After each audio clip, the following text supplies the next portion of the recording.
Well, let's rewind a tiny bit. I'll do that a little bit faster. Okay.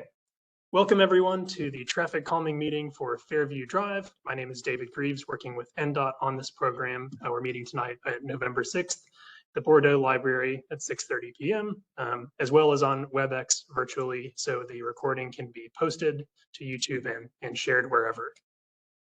We're going to start the presentation with a brief overview of the traffic calming program.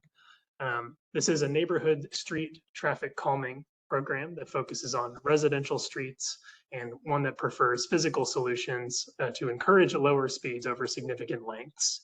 Generally, what that means is we're not doing these projects like one block at a time. We try to do major sections of a street or a whole street if at all possible, just to make sure we're being efficient with our efforts. And the main goal is speed reduction. We can talk about some of the safety impacts of that goal in a minute, but that's really sort of why we're here proposing a project like this tonight.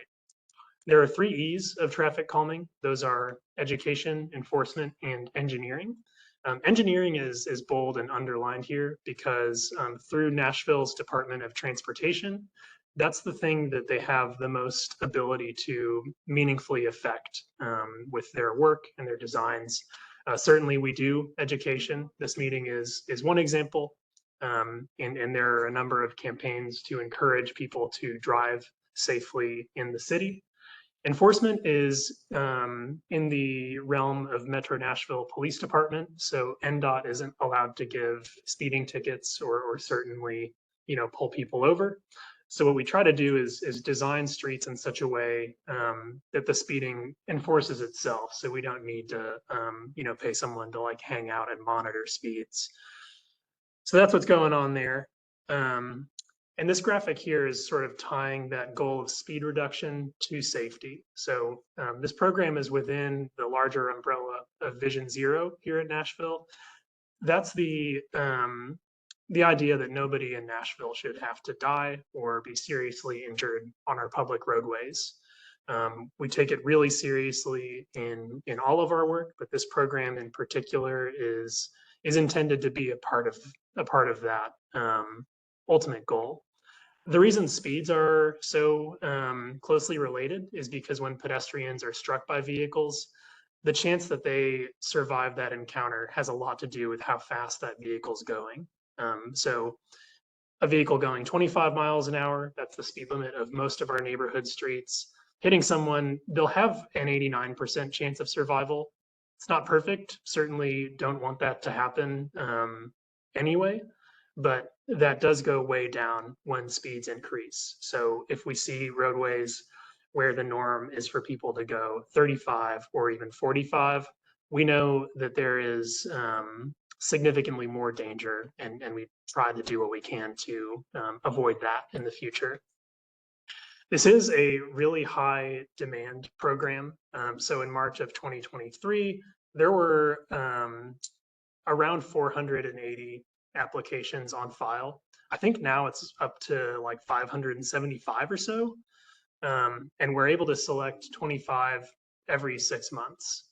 So during that process, Fairview was ranked against every one of those streets. We've gotten data on all of them.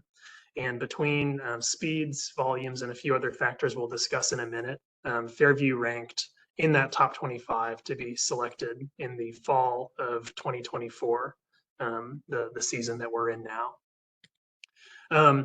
There are a handful of things that the traffic calming program is set up, pretty well to do, and then a lot of other types of projects that this program isn't really for specifically. So if we do encounter anything, a sidewalk is a perfect example, but I hear there are plans to install one at some point, fingers crossed.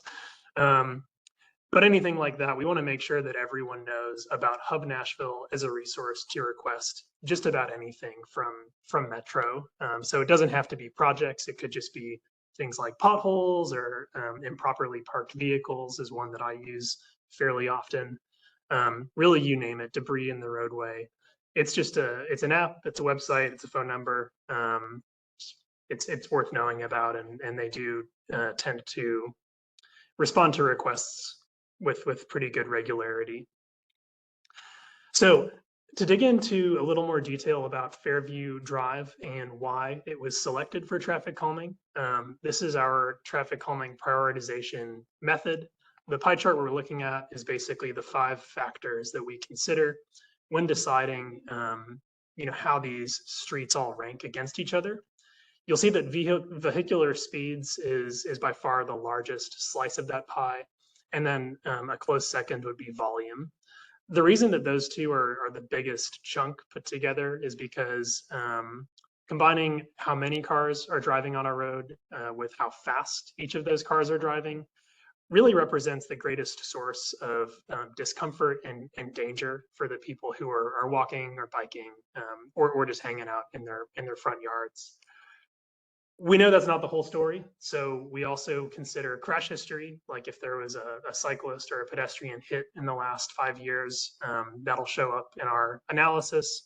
And then those smaller factors are whether or not you have sidewalks, that's the purple non-driver accommodations, and trip destinations is like parks, schools, libraries, things like that, that we know generate walking trips. So even if someone hasn't been hit yet, we like to use that as an indication that there is a need for walkable infrastructure on the street. Here's some of the specific data we collected about Fairview. We did see a pretty high speed in that 85th percentile, 35 miles an hour. So you'll remember back to that graphic. That's not a good situation if you're hit by a car going at that speed. The volume is higher than I would have expected for a road like Fairview. 1,500 cars is quite a bit for kind of just like a regular neighborhood. It's on the lower end actually of what we do in traffic calming projects. We'll typically go up to 5,000 or so per day. So you're actually not like in the top half of that. And then street width is 20 feet. We say that because it will impact some of the tools we have at our disposal. A lot of them will deal with like narrowing, and on this street in particular, there's not a lot of room to repurpose pavement because you've got just about the minimum necessary for 2 large vehicles to pass each other. And then this is the map of the project extents. I will say it is slightly misleading. Fairview on the western end is a dead end. I don't think it actually makes it up and over that creek. So just pretend like that line doesn't connect over to Drake's Branch. But yeah, besides that, this is sort of the street we're looking at. Want to take a minute and just pause for any questions or comments on what we've talked about so far. Next, we're going to take a look at some of the tools we have in at our disposal, and then move on to the specific design that we've cooked up for Fairview. And for anyone who is online, feel free to either come off mute to ask questions, or you're welcome to use the chat function. I'll see it come up as soon as you send it. I may wait a few minutes for a break, but just want to make sure everyone's aware that those are available for questions and comments. All right, well, we can move on to the toolkit. For anyone familiar with traffic calming, it'll come as no surprise that speed cushions are the tool that we use the most often. These are intended to act kind of like speed bumps. Basically, they do deflect vehicles up when they hit them and then down when they go over. They're stretched way out to lengths of 7, 10.5, 14 feet, depending on the project's context. And the reason they're stretched out like that is because the target speed of these is not the 5 miles an hour that you see in parking lots. We're really shooting for vehicles to go like 20, 25 as they're traversing these. So we're not really asking anyone to slow way down when they're traveling on a street that's had traffic calming. It's more about encouraging drivers to go roughly the speed limit and not be able to go significantly faster without experiencing some discomfort. We do configure these to cover the available pavement. So on a narrow road like Fairview Drive, you'll typically see 2. If there were more lanes or parking space, things like that, we basically will just add them in a row to make sure that no one's driving around them, or certainly try to discourage anyone going off the road where we can. Similar to speed cushions are speed tables. These are made out of the exact same material. They work the same way. A lot of times they're basically the same experience going up and over one. The only difference is they are like one solid cushion that stretches across the road. The reason that cushions have those gaps is because they're thought to impact emergency vehicles less than smaller passenger cars. So like a fire truck with a really wide wheelbase maybe wouldn't completely clear the cushion, but the two wheels, if you like line them up, they'll sort of go over those chamfered edges and not have such a severe deflection that they're needing to slow way down to go over these. So that's the distinction there, and sort of why we have both at our disposal. Now, I mentioned that these two things combined, vertical measures as a category, are NDOT's kind of preferred solution on most streets. And that's because they've been shown to have the intended effect over time.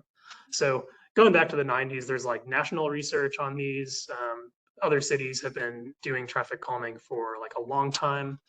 And NDOT wanted to basically back up that research in the context of Nashville.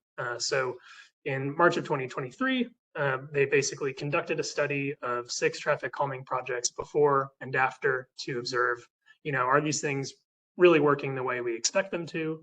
And the good news is generally they are. So between those 3 or 6 streets, there was a speed reduction of from 31 miles an hour down to 22 on the average. The 85th percent speed came down from 37 all the way to 25. So we were pleased with that because basically it says on a street like Fairview, where people are consistently driving at or above 35 miles an hour, that comes down to basically the speed limit.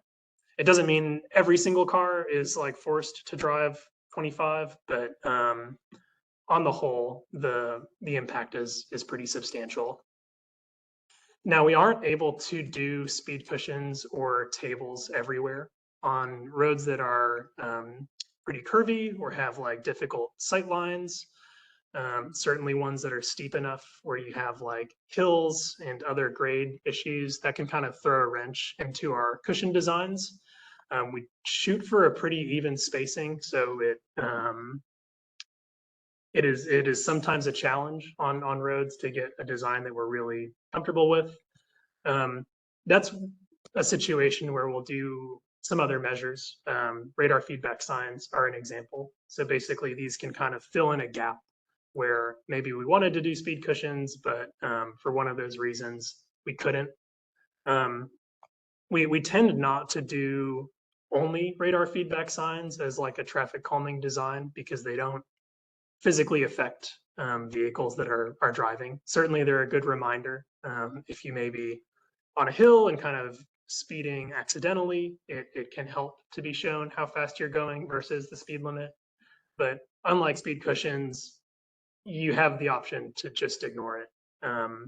So while we do see a speed reduction when these are installed, we try not to rely on them exclusively in our designs. Some other things that can sort of subtly suggest slower speeds are pavement narrowing. So if you had a really wide road that was comfortable to drive quickly on, if you could imagine like Clarksville Pike, for instance, you can see way out ahead of you. You've got plenty of space, and as such, it's not difficult to comfortably drive 40 miles an hour. So when we see residential roadways in neighborhoods that are designed a little wider than they need to be, maybe a little straighter, narrowing with the use of white edge lines can subtly suggest a smaller amount of space and induce slower speeds. Like cushions, this doesn't physically affect any vehicles. It's more of a psychological treatment, if anything. But there are plenty of situations where we think this can help. Similar to narrowing, but at intersections, we have bulb outs. So where we have wide intersections with a lot of excess pavement, we can basically force slower and more deliberate turning movements by narrowing the intersection from the outside in. I think we've all experienced driving quickly on like interstate ramps, for instance. Those are really wide, kind of sweeping curves, and we don't have a problem going quickly on them. And then the extreme case in the other direction is like turning into a driveway, making kind of a hard 90. We have to slow down to, pretty slow speeds to like make a really hard right. These are shooting to be somewhere in between. We want residents and those driving through neighborhoods to be deliberate when they're turning on and off streets, because, in all likelihood, at some point, there are people crossing the street at those intersections. So basically, these are intended to improve the experience of pedestrians, both by slowing down vehicles while they're using the same intersection and reducing the amount of distance the pedestrian has to cross in order to get to the other side of the street. On really wide roads, we can do chicanes. This is basically where we take the center line of the road and zigzag it back and forth. That slows vehicles by having them do turning movements, not really sharp ones, but ones that do affect your ability to like go really fast. Certainly, a straight shot is going to be way easier to get to a high speed than a road that's kind of windy, like we see here on Fairfax Avenue. And then last, we have traffic circles. These are applied in similar situations to bulb outs, but basically they narrow the intersection from the inside out. They work like roundabouts, basically. If you get to one of these and you want to make a left turn, you'll go counterclockwise around the circle to make your left. And they essentially slow vehicle speeds by making them use the intersection differently than like a stop or an uncontrolled section. So that is all the tools. This is what we have got so far on Fairview Drive. Basically, each of these trapezoids is roughly where we think a speed cushion might work well. I can tell you a little bit about how we got here. Basically, we tend not to apply vertical measures to dead ends because we know that those 1,538 vehicles, probably not on that part of the street so much as the rest of the network is. We try to do one per block if we can. These are pretty tightly spaced blocks, so I think these are in the realm of like 350 feet apart. That's on the narrower end of our ideal spacing, but it's certainly within the realm that we do in the traffic calming program. And then over here, we'll notice we actually don't have any between Meadow Road and Clarksville Highway. There's essentially a recommended clearance from signalized intersections with turn lanes that we don't like to do speed cushions, because essentially when that intersection is green, its performance could be impeded by like a really like a disruption like a speed cushion would be at that spot. So that's sort of what we've got going on here. Would love to hear any questions, thoughts, certainly any experiences you'll have when you use Fairview.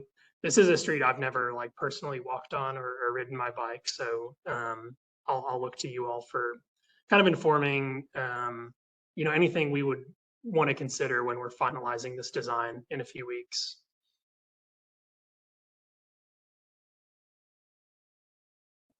I think that looks great. The speed cushion's there, and understand what you're saying too between Meadow and then Clarksville. I don't think anything got the stop sign there, and might have things as you said. Only other thing that comes to mind, or I guess with the radar thing showing speed, sometimes I think that can be counterintuitive. We're trying to get the high score and shoot it up. But if you wouldn't mind, right? If you wouldn't mind going back to the slides there, David, there was one where it was just the white lines on the side of the road. I think that would be huge, of course, until we hopefully get sidewalks there, because it's almost impossible to walk on the street. Ben and I were talking about it before. You've got people zooming by and walking in the greenway will hop in our car because it's very unsafe. So I think that it's already somewhat of a narrow street, but the narrowing, I think, just for walking.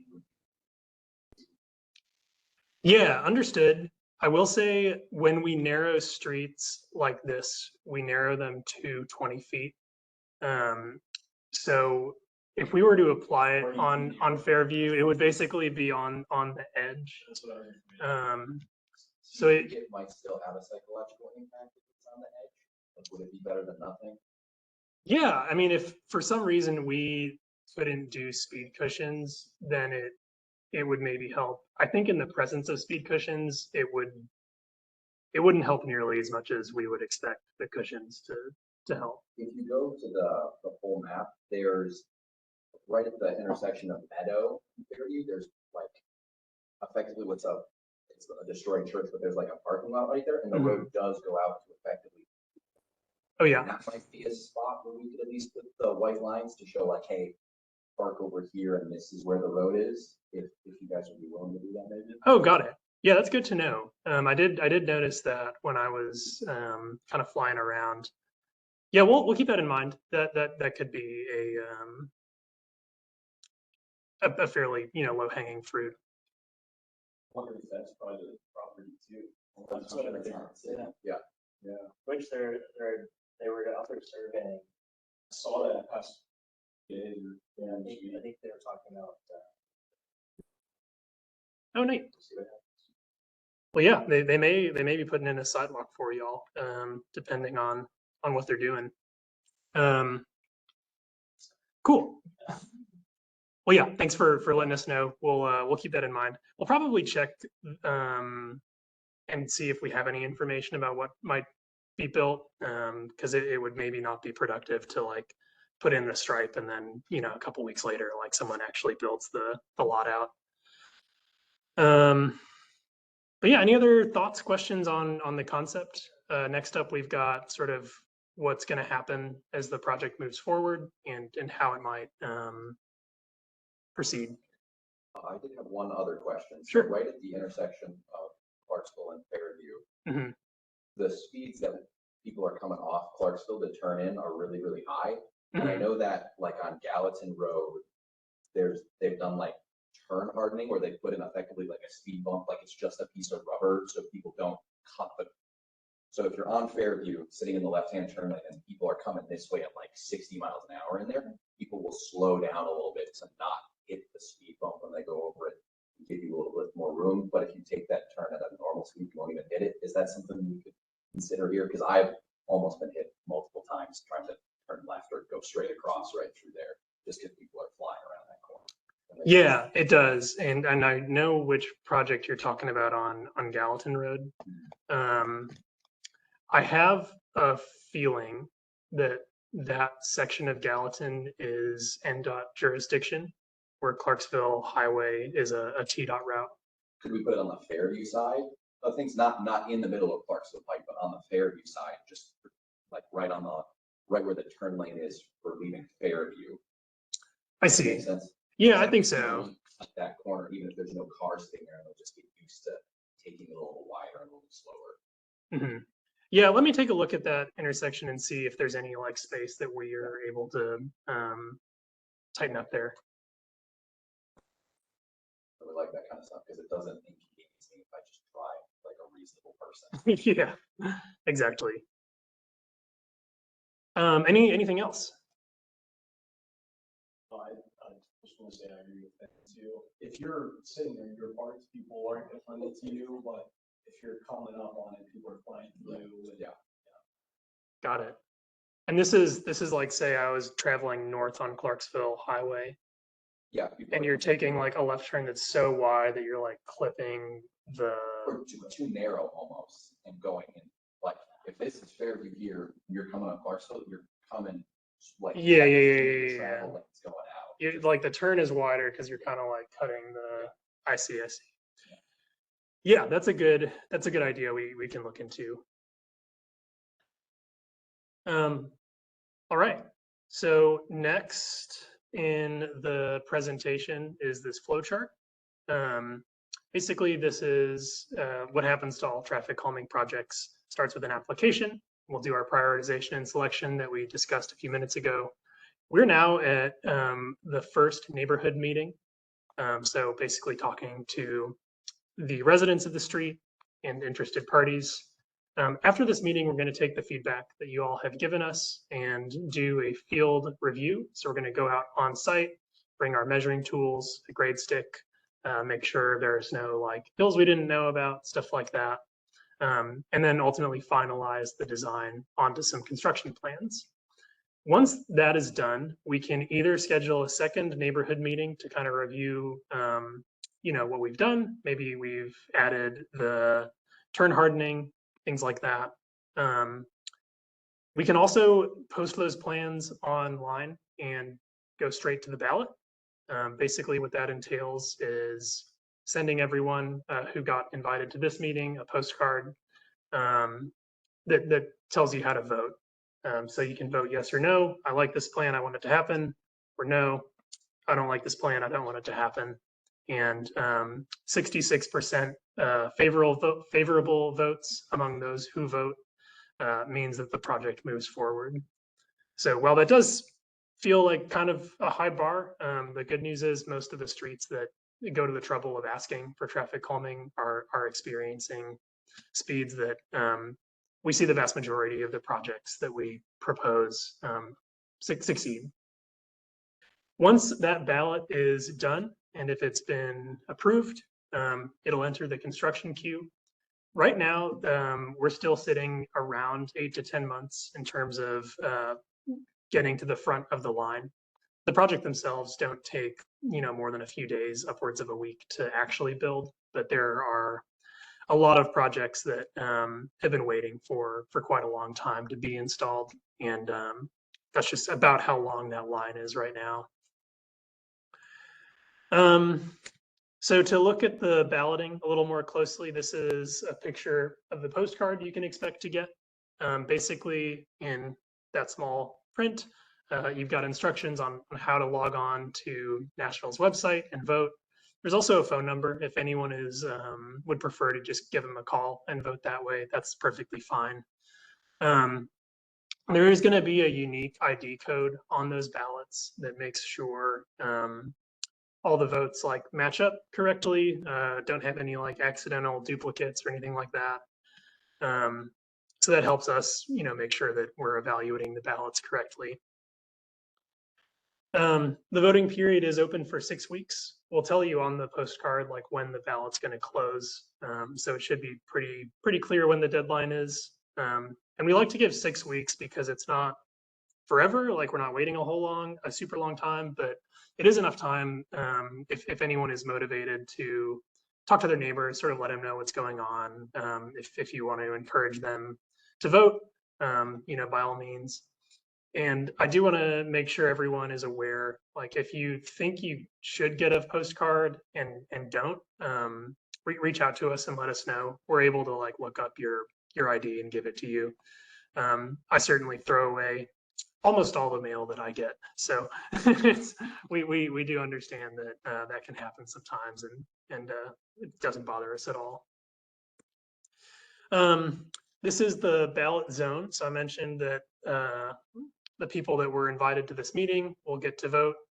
This is that list. Crucially, it's the owners of these parcels. So if you're renting and you feel passionately that this project should happen, contacting the person that owns it is the way that you can help it pass, as well as talking to any of your neighbors about it, encouraging that way. Multiple properties with the same owner will only get 1 vote. So if you like own half the street, you don't just get to like unilaterally decide how it goes. We'll see if any properties like don't have buildings, like the demolished church, for instance. They'll probably be excluded from that ballot.